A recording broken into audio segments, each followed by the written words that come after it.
Okay, boys and girls, this is chapter 4, lesson 1, page 146. It goes to page 150. The lesson is titled The Spanish Colonies. Don't forget to have your paper out because as you listen to each lesson from Canvas, complete the blanks on your paper. Then you can enter your answers into Canvas.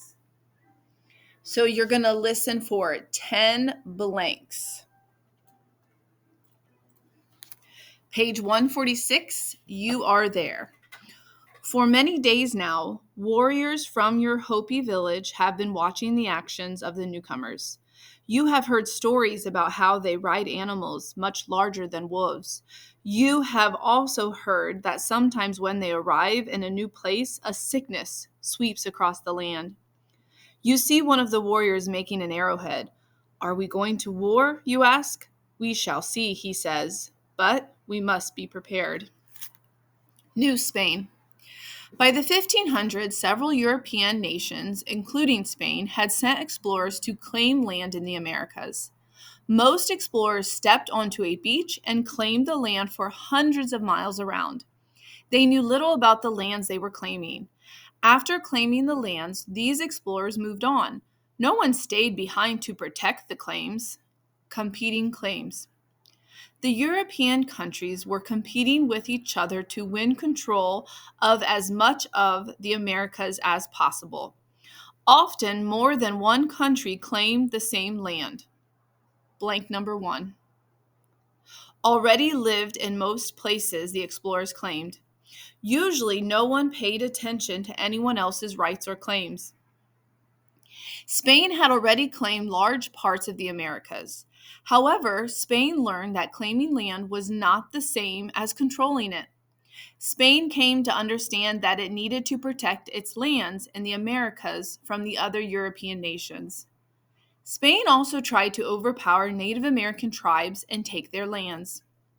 Spain formed colonies to protect its lands and to govern the people there. A colony is a land ruled by another country. The colony of blank number 2 was formed in 1535, with most of its land in Mexico and its capital in Mexico City. New Spain also included many islands in the Caribbean Sea and the Spanish lands north of what is now blank number 3. Slavery in the Americas.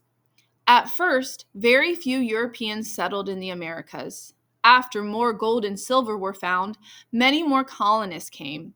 They hoped to get rich.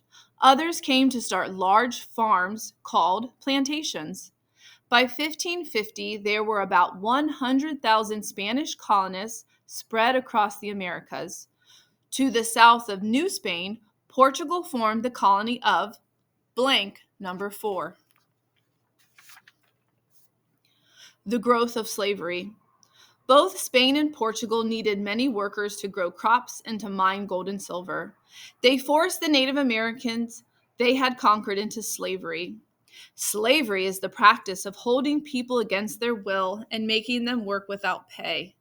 Many thousands of Native Americans died from hunger and the work they did. Thousands more died from diseases such as measles and smallpox. The settlers brought with them blank number 5. Sometimes killed whole tribes. Some colonists became concerned about how the Native Americans were being treated. One such colonist was Bartolomé de las Casas. Las Casas was a landowner who later became a blank number 6.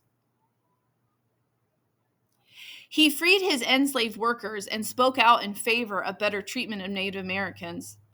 As more Native Americans died, the colonists needed new workers. They began to purchase Africans who had been taken from their families and sold into slavery. Most of these Africans were taken to Brazil or the Caribbean islands. Soon they were also working under terrible conditions. Settling the borderlands. Spain also wanted to protect its lands north of Mexico City. These lands on the edge of Spain's claims were called borderlands. The blank number 7 included parts of what are today northern Mexico and the southern United States, from Florida to California. St. Augustine and Santa Fe. Spanish soldiers led the way building presidios, or blank number 8, in the borderlands. In 1565, Pedro Menéndez de Aviles and 1,500 soldiers, sailors, and settlers sailed from Spain. The same year, they reached the area that is now St. Augustine, Florida. There, they built the first permanent or long-lasting European settlement in what is now the United States. Spain's main goal in settling the borderlands was to protect its blank number 9.